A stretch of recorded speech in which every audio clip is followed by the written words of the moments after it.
Hi, I'm Kemi, and college has had its high highs, but also its fair share of low lows. Picture this. It's my freshman year at my school, Georgia State University. It's the first day of homecoming week. I have all my outfits planned, and everything is going according to plan. That is until my dorm building catches on fire. I had to evacuate with no warning, no belongings, nothing. What makes the situation even worse is 20 minutes beforehand, I put 4 full loads of laundry into the washers.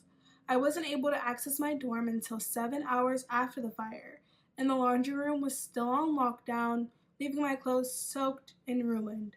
I had to replace every single piece of clothing I lost. But if I had GradGuard renter's insurance, this whole situation would have been way less stressful. It's built for students.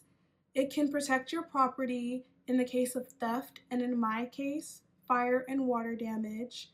It's a fraction of what it costed for me to replace everything myself.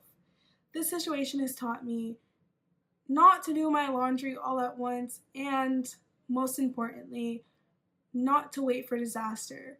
Protect your peace and protect your stuff and get GradGuard.